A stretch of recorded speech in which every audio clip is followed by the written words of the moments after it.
Je vous invite à ouvrir la parole de Dieu dans le livre d'Ésaïe, au chapitre 38.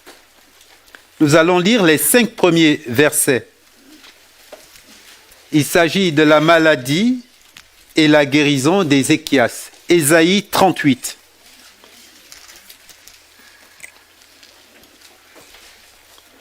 Les 5 premiers versets.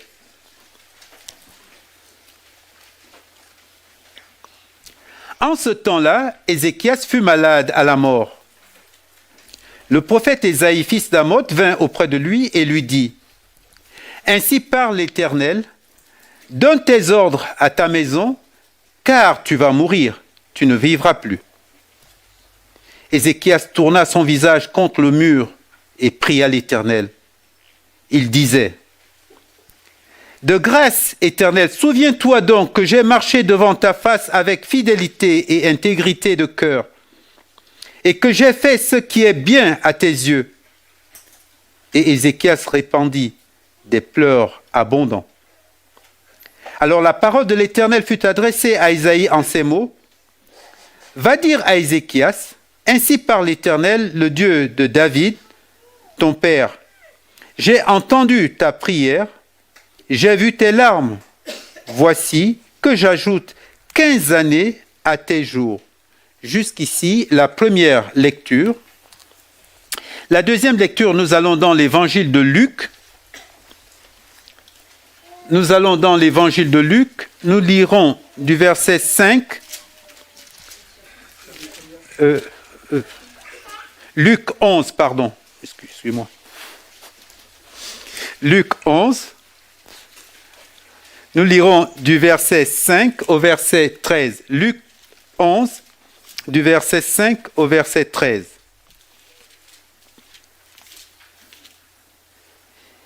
Il leur dit encore : Lequel d'entre vous aura un ami qui se rendra chez lui au milieu de la nuit pour lui dire : Ami, prête-moi 3 pains, car un de mes amis est arrivé de voyage chez moi, et je n'ai rien à lui offrir. Si de l'intérieur l'autre lui répond : Ne me cause pas d'ennui, la porte est déjà fermée, mes enfants et moi nous sommes au lit, et je ne puis me lever pour te donner des pains. Je vous le dis, même s'il ne se lève pas pour les lui donner, parce qu'il est son ami, il se lèvera à cause de son importunité et lui donnera tout ce dont il a besoin. Et moi je vous dis, demandez et l'on vous donnera. Cherchez et vous trouverez. Frappez et l'on vous ouvrira. Car quiconque demande reçoit, celui qui cherche trouve. À celui qui frappe, on l'ouvrira. Quel père parmi vous, si son fils lui demande du pain, lui donnera une pierre? Ou s'il lui demande du poisson, lui donnera-t-il un serpent au lieu d'un poisson? Ou s'il demande un œuf, lui donnera-t-il un scorpion? Si donc, vous qui êtes mauvais, vous savez donner de bonnes choses à vos enfants, à combien plus forte raison le Père céleste donnera-t-il l'Esprit Saint à ceux qui le lui demandent? La troisième lecture, nous allons toujours dans le même livre, Luc, au chapitre 18. Luc, au chapitre 18. Et nous lirons les 8 premiers versets. Luc, chapitre 18, les 8 premiers versets. Jésus leur dit une parabole pour montrer qu'il faut toujours prier et ne pas se lasser. Il dit : Il y avait dans une ville un juge qui ne craignait pas Dieu et qui n'avait pas d'égard pour personne. Il y avait aussi dans cette ville une veuve qui venait lui dire : Fais-moi justice de mon adversaire. Pendant longtemps, il ne voulut pas. Mais ensuite, il dit en lui-même : Bien que je ne craigne pas Dieu et que je n'ai pas d'égard pour personne, néanmoins, parce que cette veuve me cause des ennuis, je lui ferai justice, de peur que jusqu'à la fin, elles ne viennent me casser la tête. Le Seigneur ajouta, « Entendez ce que dit le juge inique, et Dieu ne fera-t-il point justice à ses élus qui crient à lui jour et nuit? Et tarderait-il à leur égard? Je vous le dis, il leur fera promptement justice, et quand le Fils de l'homme viendra, trouvera-t-il la foi sur cette terre? » Et enfin, la dernière lecture dans l'épître de Jacques,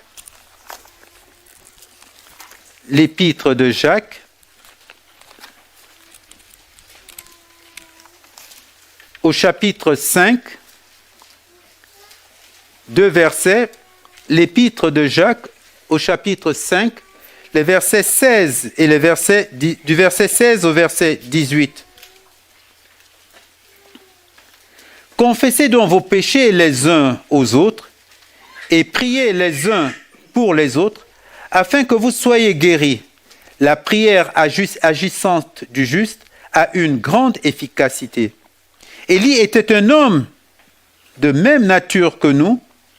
Il pria avec instance pour qu'il ne pleuve pas, et il ne tomba pas de pluie sur la terre pendant 3 ans. Pendant 3 ans et 6 mois. Puis il pria de nouveau, alors le ciel donna de la pluie, et la terre produisit son fruit. Jusqu'ici, la lecture de la parole de Dieu.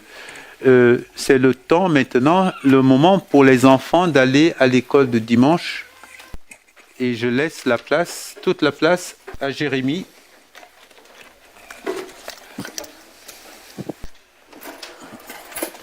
Bonjour à tous, ça fait plaisir de vous revoir pour certains, de vous voir pour la première fois pour d'autres.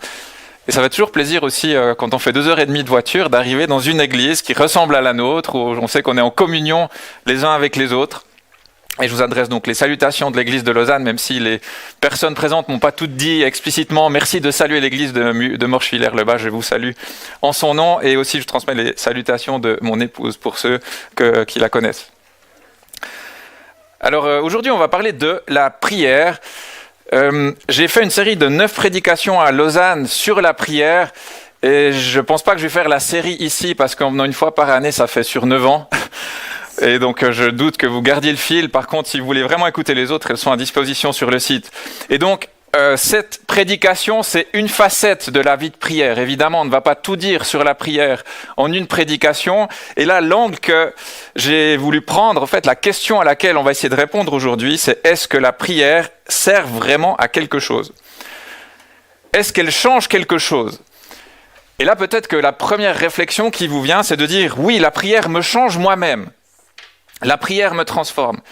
Et c'est vrai que la prière nous change, que la prière est un temps d'intimité avec Dieu et qu'on peut ressortir encouragé, émerveillé, apaisé de nos moments de prière. Et on voit dans les psaumes, vraiment, par exemple dans le psaume 63, David qui s'écrie « Ô Dieu, tu es mon Dieu, je te cherche, mon âme a soif de toi. Je te contemple dans le sanctuaire pour voir ta puissance et ta gloire. » Et ça, c'est quelque chose que l'on vit dans la prière. La prière nous fait aussi du bien. On peut penser à des versets qui nous encouragent, tels que Philippiens 4,6. « Ne vous inquiétez de rien, mais en toute chose, faites connaître vos besoins à Dieu, etc.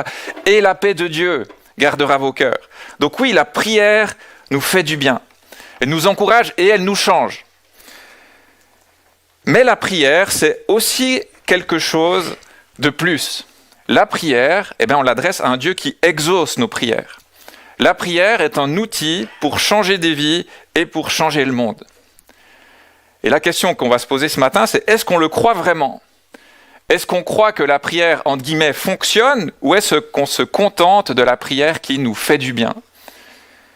Et je pense que 2 éléments, notamment, nous freinent dans nos prières et nous empêchent de prier avec conviction. Le premier élément, c'est peut-être une fausse compréhension de la souveraineté de Dieu. On va se dire, à quoi bon prier si Dieu sait déjà tout et qu'il est souverain? Un deuxième élément qui parfois nous freine, c'est cette question, à quoi bon insister et persévérer alors que Dieu n'a pas répondu? Finalement, est-ce que je ne suis pas en train de le déranger? Est-ce que je ne devrais pas laisser tomber? Et donc on va essayer de s'atteler à ces deux questions ce matin. La prière est-elle efficace? Ce sera notre première partie. La prière est-elle efficace? Et deuxièmement, est-ce que c'est légitime d'insister? Et j'espère que les réponses qu'on va voir ensemble nous motiveront à voir la vie de prière comme quelque chose qui est formidable et en fait à se mettre à l'école de la prière, parce qu'il ne faut pas se le cacher, je pense qu'on a tous des progrès, même beaucoup de progrès à faire à l'école de la prière. Alors premièrement, la prière est-elle efficace? Je pense que je n'ai pas besoin de passer beaucoup de temps à vous convaincre que Dieu est souverain. Qu'est-ce que ça veut dire souverain? Ça veut dire qu'il règne sur toute la création, qu'il contrôle toute chose. Et non seulement il est souverain, mais il est aussi immuable. Qu'est-ce que ça veut dire immuable? Ça veut dire qu'il ne change pas. Jacques parle de lui comme étant le Père des Lumières, chez lequel il n'y a ni changement, ni ombre de variation. Jacques 1,17. Donc Dieu ne peut pas changer d'avis. Ça, c'est un présupposé fondamental en théologie. Dieu ne peut pas changer d'avis et il a des plans éternels qui vont s'accomplir, quoi qu'il arrive, jusque dans les moindres détails, jour après jour, année après année. Et rien ne se produit au hasard. Pas les grands événements de ce monde, pas plus non plus que les petits détails de nos vies. Et même mes choix sont déjà inclus dans son plan éternel. Et là, il y a un mystère, mais la Bible est claire sur ce point. Dieu sait déjà tout. Il a déjà décidé comment je vais appeler mes enfants, qu'est-ce que je vais manger comme repas demain. Et on est quel jour aujourd'hui? Le 18 mai 2019, le 19 mai 2024, et c'est exactement le 19 mai 2034, à la même heure qu'aujourd'hui, où je serai et ce que je serai en train de faire. Et ça, c'est extrêmement rassurant, toutes ces vérités. Ça nous rappelle, ça nous encourage de savoir que nous avons un Dieu parfait, sage et bon, qui gouverne le monde et qui gouverne nos vies. Mais du coup, cela pourrait nous amener à penser, dans ce cas, à quoi bon prier? Et une chose est sûre, c'est que la prière, c'est pas une espèce de bras de fer contre Dieu pour essayer de le faire plier. C'est impossible de changer Dieu parce que Dieu ne change pas. Mais Dieu n'est pas pour autant insensible, sourd ou lointain. Dieu n'est pas lointain. Et la Bible nous enseigne que tout en étant souverain, il tient compte de nos prières. Il est souverain et il tient compte de nos prières. Et si l'on ne croit pas que Dieu écoute nos prières et qu'il en tient compte, je pense que ça veut dire que nous sommes contaminés par 3 ismes propres à notre société. Le sécularisme, le déisme et le cynisme. Alors vous dites, c'est quoi ces gros mots? On va prendre juste quelques instants. Pendant des siècles, les êtres humains croyaient en l'existence d'une divinité, d'un Dieu, ou de plusieurs dieux. Mais on a eu le siècle des Lumières, et tous les philosophes qui étaient du XVIIIe siècle, et on s'est mis à penser que, puisque Dieu ne peut pas être prouvé par ma raison, il faut arrêter de tenir compte de lui. Et on a coupé le monde en deux. D'un côté, les faits, les choses certaines, et de l'autre, les sentiments et les choses dont on n'est pas sûr. Et où est-ce que vous pensez qu'on a mis Dieu? Dans les sentiments et les choses dont on n'est pas sûr. Et on peut appeler ça le sécularisme, c'est-à-dire que Dieu est séparé de la réalité. Il y a la réalité objective, matérielle, visible, et on a Dieu qui est quelque part dans le monde des idées. Ça, c'est le sécularisme. Et le déisme, c'est lié. Le déisme, c'est l'idée qu'il y a un Dieu qui peut-être existe, qui peut-être a mis le monde en marche, et on a cette image de l'horloger que prenait Voltaire. Il a créé sa montre, son horloge, et maintenant il laisse faire les choses. Dieu est loin. Il n'agit pas dans ce monde. Et en tant que chrétien, on va dire, c'est pas bien le sécularisme et le déisme. Mais en réalité, je crois que nous sommes contaminés par cette vision des choses parfois quand nous prions. En fait, chaque fois que nous prions sans croire que Dieu écoute et qu'il s'intéresse vraiment à nous et qu'il peut vraiment nous exaucer, chaque fois que nous doutons que Dieu peut nous exaucer, nous sommes devenus déistes. Nous voyons Dieu comme quelqu'un de lointain, qui n'est pas présent dans notre réalité. Et chaque fois que, plutôt que de prier, on se concentre sur nos compétences, nos réflexions, notre argent, etc. Chaque fois qu'on compte plus sur nos compétences que sur Dieu pour réaliser les choses, eh bien, nous sommes contaminés par le sécularisme. Comme si certaines facettes de la réalité, c'était moi qui gère, et Dieu, on l'appelle juste pour d'autres choses, quand c'est vraiment important. Et si on est contaminé par cet état d'esprit, ça conduit au cynisme. Et si vous avez les questionnaires, le cynisme, ça s'écrit C-Y-N-I-S-M-E. C'est un mot un peu étrange. Qu'est-ce que ça veut dire, le cynisme? Le cynisme, c'est quand on n'y croit plus. Les cyniques sont des gens qui ne s'attendent à rien et qui deviennent pessimistes. Et souvent, un cynique va dire « Je ne suis pas cynique, je suis juste réaliste. Regarde ce monde, il est pourri, il ne faut rien attendre de ça. » Notre siècle est cynique. Les gens sont déçus. Est-ce que vous remarquez ça aujourd'hui? Les gens n'attendent rien. Et pour oublier qu'ils n'ont pas d'espérance, ils courent après les loisirs, après le travail, après toutes sortes de réalisations qui vont leur donner du sens à leur vie. Mais ils n'ont pas d'espérance durable. Ils sont cyniques, ils n'attendent rien. Si nous, chrétiens, devenons contaminés par ce cynisme, eh bien nous prierons sans conviction. Nous ne nous attendrons pas à grand-chose. Par exemple, on va prier pour la paix dans le monde et pour nos autorités. Peut-être c'est ce que vous faites aussi dans ce qu'on appelle les prières d'intercession à la fin du culte. On le fait chaque dimanche à Lausanne. Eh bien peut-être qu'on va prier pour nos autorités, pour que Dieu leur donne la sagesse, mais en vrai, au fond de nous, on n'y croit pas du tout. On est cynique, on est désabusé, ils sont trop pourris, il ne va rien se passer, ces dirigeants. On va prier pour des changements dans nos vies, on va prier pour des changements dans la vie de ceux qu'on aime, mais on va prier en fait comme si c'était déjà perdu d'avance. À quoi bon? Est-ce que Dieu va vraiment faire quelque chose? Le sécularisme, le déisme et le cynisme sont des choses graves parce qu'elles nous font remettre en question la puissance de Dieu.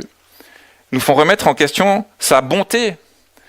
Elles nous font remettre en question son action dans le monde. Et ça va étouffer notre vie de prière.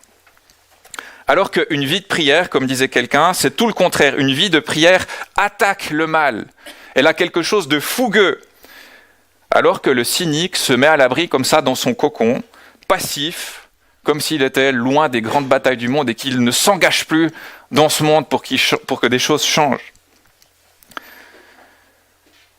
Et ça m'a frappé en lisant, dans le cadre de cette série de prédications, j'ai lu pas mal de livres, y compris de gens du passé, qui dataient de quelques décennies, voire siècles, et quelque chose qui était très important, c'était de voir combien ils espéraient de la prière.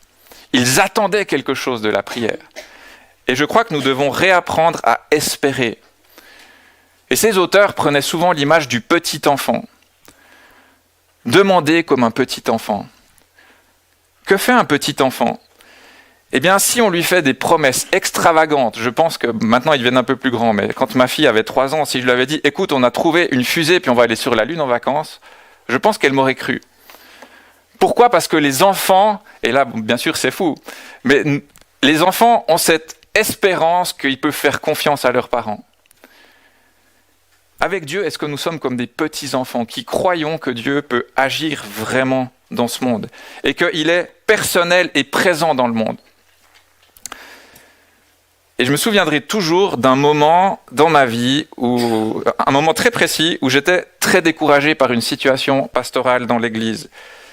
Et je rentrais du bureau, une journée vraiment très grise, il avait plu depuis le matin jusqu'à ce moment-là, en fin de journée, pas un seul rayon de soleil de toute la journée. J'étais dans ma voiture en train vraiment de déprimer. Et là, tout d'un coup, alors que j'étais vraiment même en train de pleurer dans ma voiture, le soleil, les nuages s'ouvrent, le ciel bleu s'est fait et un rayon de soleil a brillé pile sur ma voiture. Et là, la paix est venue instantanément. Je me suis dit, waouh, Dieu est capable d'ouvrir les nuages pour me parler et me donner un rayon de soleil. Ensuite, ça s'est refermé, il a continué de pleuvoir jusqu'à la fin de la journée. Et ça peut paraître idiot, mais ça m'a rappelé que Dieu est présent dans le monde réel. Il n'est pas juste là-haut, il est ici. Et ma lamentation était arrivée jusqu'à lui. On a des exemples comme ça dans la Bible. L'exemple de Néhémie, par exemple. Néhémie, au début du livre de Néhémie, entend des mauvaises nouvelles de Jérusalem. La ville est en ruine. Et il réagit par les pleurs, le jeûne et la prière. Et voilà ce qu'il dit en prière. « Ah Seigneur, que ton oreille soit donc attentive à la prière de ton serviteur et à la prière de tes serviteurs qui veulent craindre ton nom. Donne aujourd'hui du succès à ton serviteur et fais-lui obtenir la faveur de cet homme. » Cet homme, c'est le roi de Perse. Et quelque temps plus tard, le roi voit Néhémie qui est triste et lui demande des explications. Néhémie lui raconte tout. Le roi lui dit « Demande-moi tout ce que tu veux ». Néhémie lui donne ses exigences et le roi lui dit « Prends tout ça ». Le roi me l'accorda car la bonne main de mon Dieu était sur moi. Voilà ce que nous dit le texte biblique. Pourquoi est-ce que la bonne main de Dieu était sur Néhémie ? Parce que Néhémie a prié, Dieu a entendu et Dieu a répondu dans le monde réel, en touchant le cœur du plus grand roi de l'époque. Alors comment est-ce que ça marche, cette interaction entre la souveraineté de Dieu et mes prières ? La réponse courte est celle-ci. Dieu utilise mes prières pour accomplir son plan souverain. Dieu utilise mes prières pour accomplir son plan souverain. De même qu'il utilise mes actes pour accomplir son plan souverain. Comment est-ce que Dieu sauve des gens ? Comment est-ce qu'il a sauvé des gens au début du livre des Actes ? Eh bien, il l'a fait par l'intermédiaire des apôtres. Est-ce qu'il aurait pu les sauver autrement que par l'intermédiaire des apôtres ?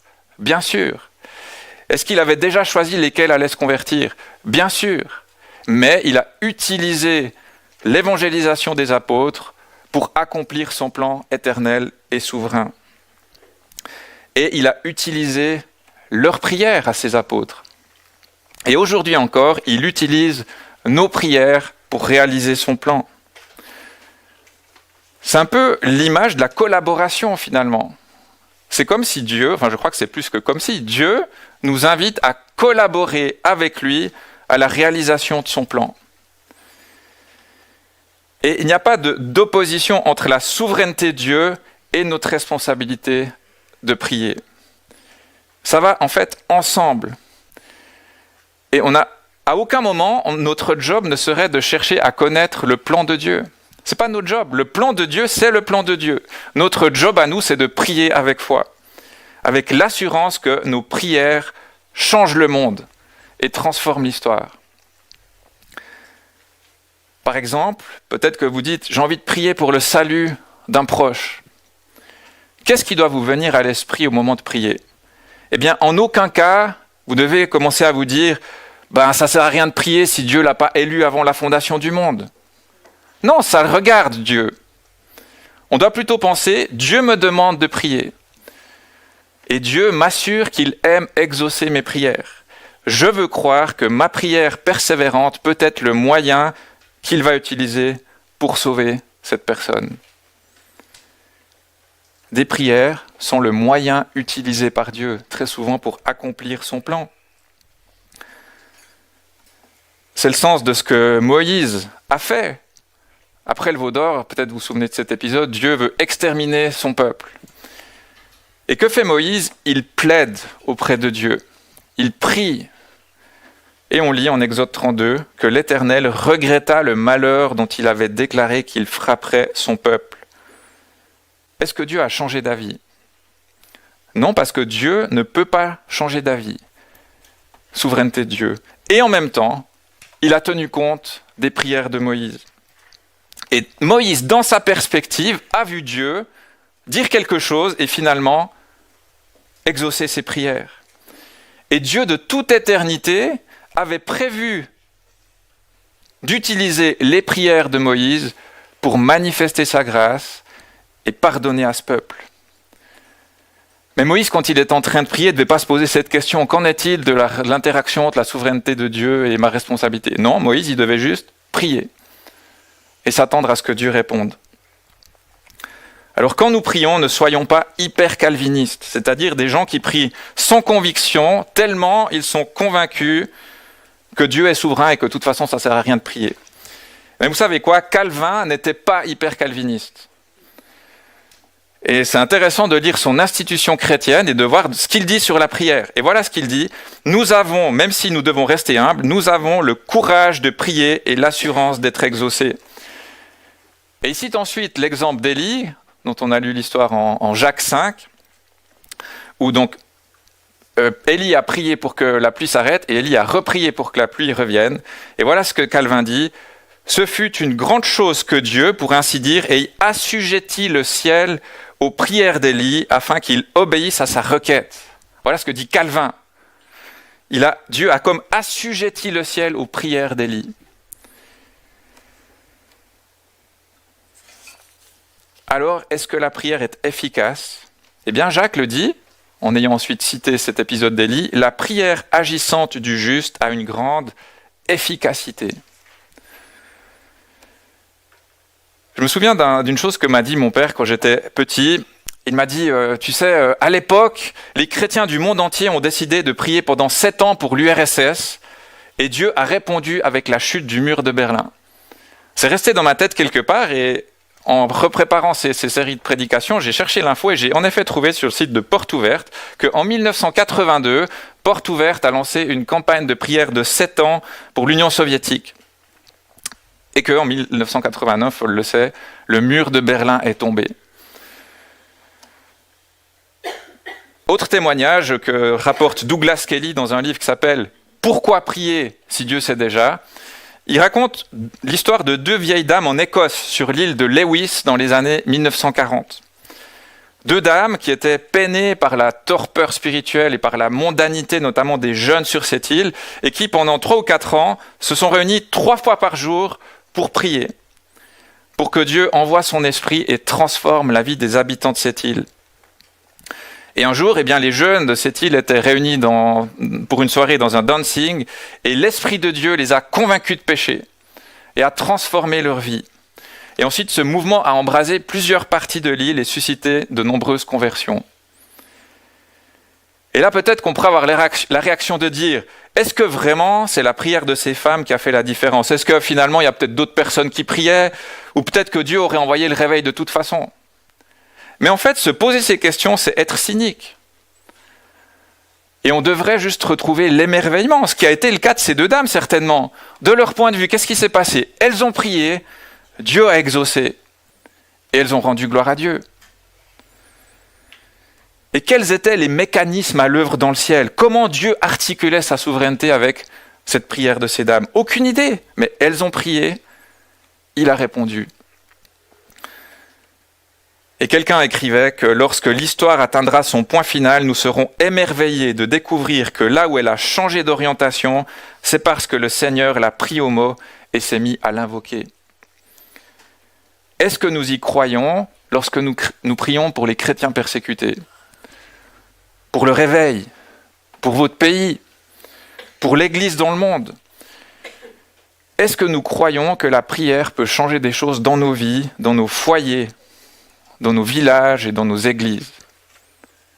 Est-ce qu'on croit que la prière peut changer des choses dans nos propres foyers, dans nos églises ?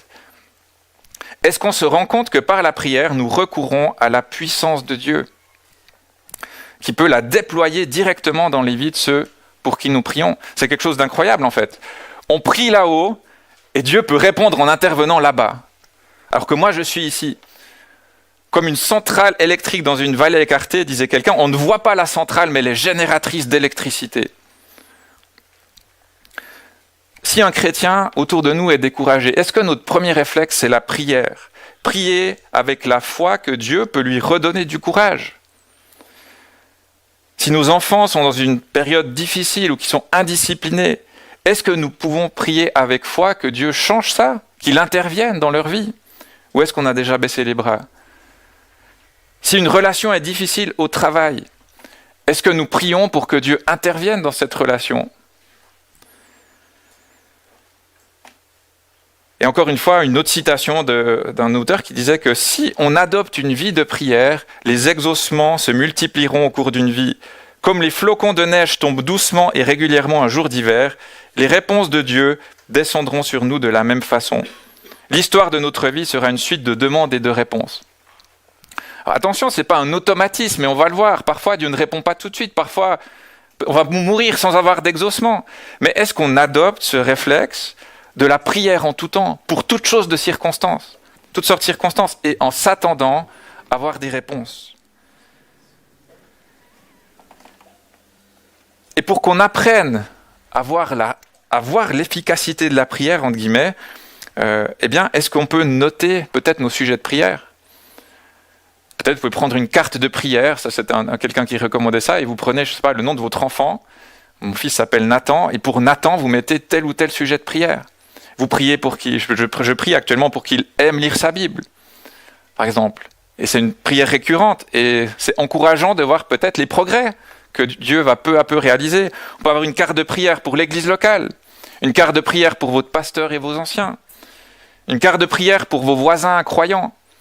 Et pour chaque sujet, noter des sujets, des sous-sujets, et ensuite se réjouir de voir comment Dieu répond. Encore un exemple, celui de l'apôtre Paul. La lettre à Philémon, Paul est en prison. Et voilà ce qu'il écrit à Philémon. « Prépare-moi un logement, car j'espère vous être rendu grâce à vos prières. » Il croit tellement que Dieu va exaucer qu'il est déjà en train de dire à son ami de lui préparer une chambre. Et je termine cette première partie avec une illustration historique.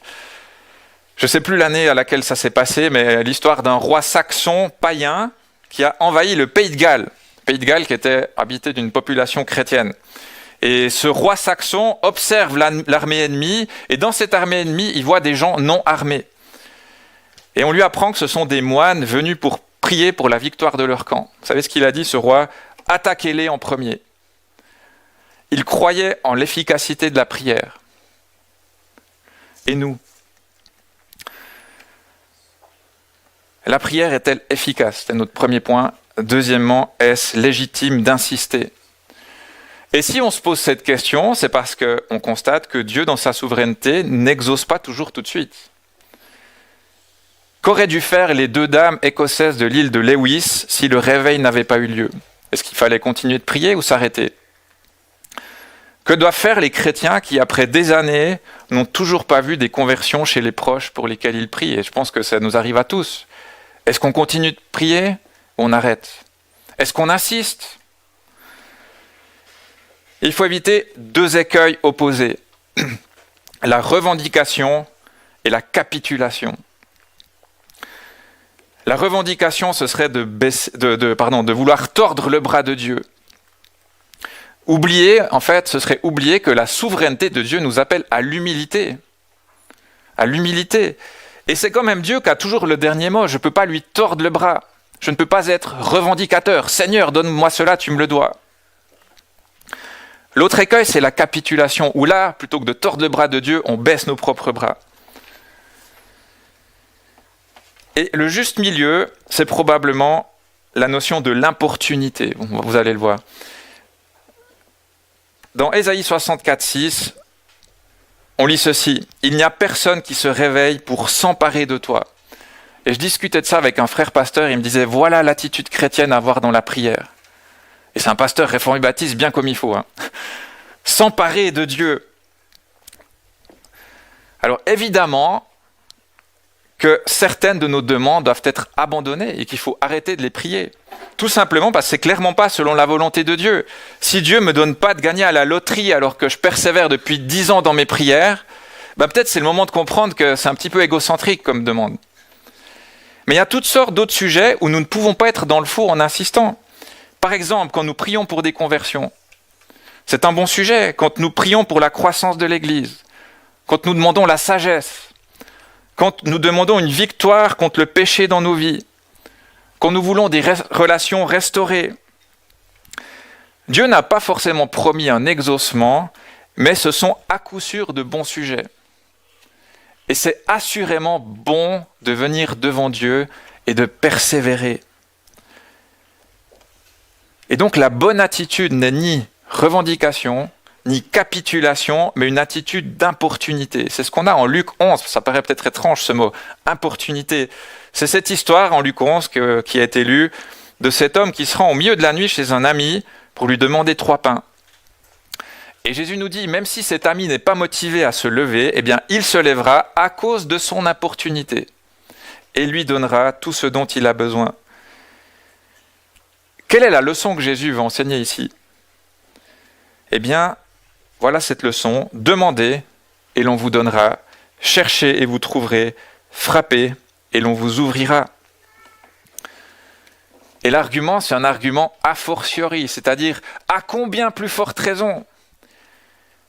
Si cet ami qui était dérangé au milieu de la nuit et que ça a énervé de se réveiller, l'a fait, à combien plus forte raison Dieu, qui est notre Père céleste et qui nous aime, se plaira-t-il à répondre? Et l'idée en fait de cette parabole, c'est que nous pouvons importuner Dieu parce qu'en réalité, nous ne l'importunons jamais.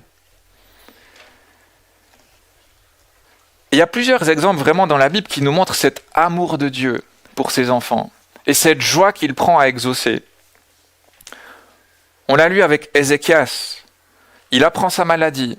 On lui dit « tu vas mourir ».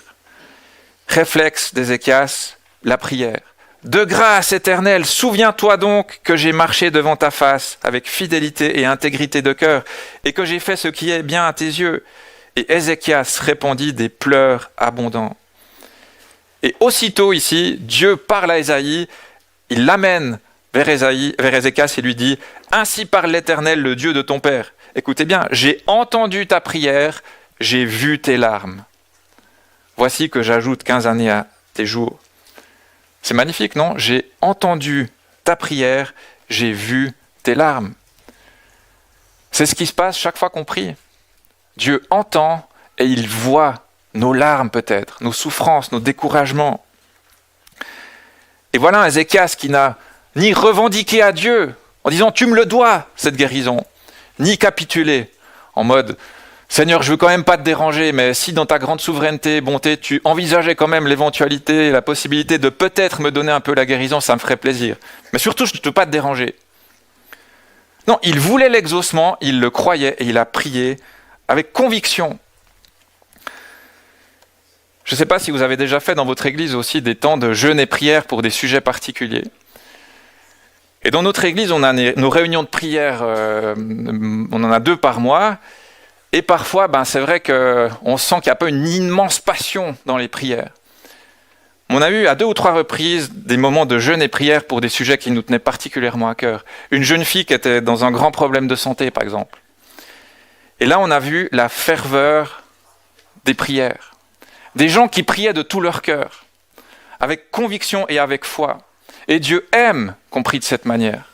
Qu'on vienne avec lui, pas dans une espèce de lassitude, de cynisme qui n'y croit pas et qui nous donne juste bonne conscience parce qu'on s'est assis sur nos chaises pendant la réunion de prière, mais avec conviction.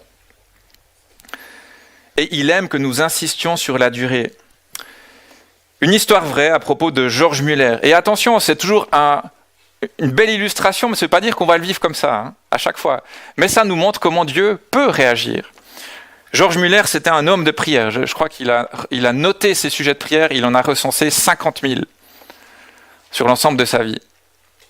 Mais en fait, vous verrez que j'ai un petit peu perdu le fil, mais à un moment donné, quand j'étais en train de préparer cette série, je me dis, mais je prie pour tout, j'essaie vraiment de prier pour tout, et en fait, on se rend compte que Dieu répond par de multiples petits exaucements quotidiens.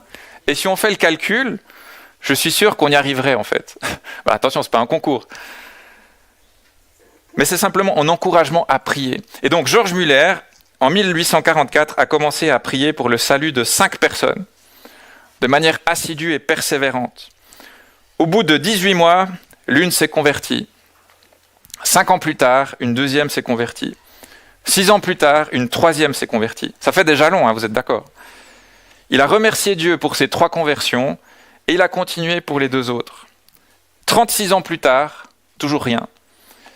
Et au total, 52 ans passés à prier pour ces personnes. George Muller était âgé, il sentait sa fin venir, il a donné sa dernière prédication. Et dans la salle, il y avait une des 2 personnes pour lesquelles il priait encore. Et elle s'est convertie à ce moment-là. George Muller est mort, sans voir ce qui allait se passer pour la 5e personne. Eh bien, plus tard, alors que George Muller était déjà mort et près de son Seigneur, eh bien cette personne est devenue chrétienne. Et ensuite, elle a pu rendre témoignage autour d'elle de la manière dont Dieu est un Dieu qui exauce les prières. Et encore une fois, ce n'est pas un mode d'emploi. Dieu sait ce qu'il fait dans nos vies, mais c'est quelque chose qui nous motive à prier et à y croire. Et en fait, cette persévérance, je pense que vous serez d'accord avec moi, s'apparente à un vrai combat. D'abord, un combat contre nous-mêmes, contre notre tendance à abdiquer, contre notre paresse. C'est un combat qui demande des efforts et qui coûte parfois des larmes. Ça coûte parfois des larmes. Et puis, ça se fait souvent dans le secret, de manière privée, dans le secret. Les gens ne le voient pas. Et on est tout seul à lutter avec Dieu pour les sujets qui nous tiennent à cœur. Et parfois, quand il y a un exaucement, en fait, on est le seul à savoir qu'il y a un exaucement. Et donc la prière persévérante peut avoir un côté ingrat. Et c'est ce qui en fait un combat. Mais cette prière persévérante va nous faire mûrir et changer. Elle va nous faire mûrir, nous faire grandir. Et en fait, on va être comme des mineurs, et ça c'est une illustration que je trouvais intéressante, lue dans un livre, comme des mineurs qui toute leur vie creusent un jour après l'autre une galerie et qui enfin à un moment donné accèdent aux pépites d'or. Et parfois, l'exaucement c'est la dynamite et il vient tout de suite. Mais dans d'autres situations, eh bien, c'est la persévérance dans la prière qui à un moment donné amène Dieu à nous exaucer. Et c'est aussi le sens de la parabole de Jésus en Luc 18, l'autre parabole, pour nous appeler à la persévérance. Et là, on a cette veuve qui demande à un juge de lui rendre justice. Et au bout d'un moment, il cède en disant « Cette veuve me casse la tête ». Je ne trouve pas qu'elle est étonnante, cette expression. « Elle me casse la tête, donc je vais lui faire justice ». Et là encore, Jésus prend un argument a fortiori, c'est-à-dire à combien plus forte raison. Si ce juge, qui était un mauvais juge, finit par accepter de répondre à cette veuve, à combien plus forte raison Dieu notre Père qui nous aime se plaira à nous faire justice. Et donc cette parabole nous apprend que la prière persévérante est écoutée. La prière persévérante est écoutée. Mais l'enjeu que Jésus relève à la fin, c'est est-ce que nous persévérerons ? Quand le Fils de l'homme reviendra, trouvera-t-il la foi sur la terre ? Est-ce qu'on est en train de devenir une génération de chrétiens cyniques qui ne prient plus ?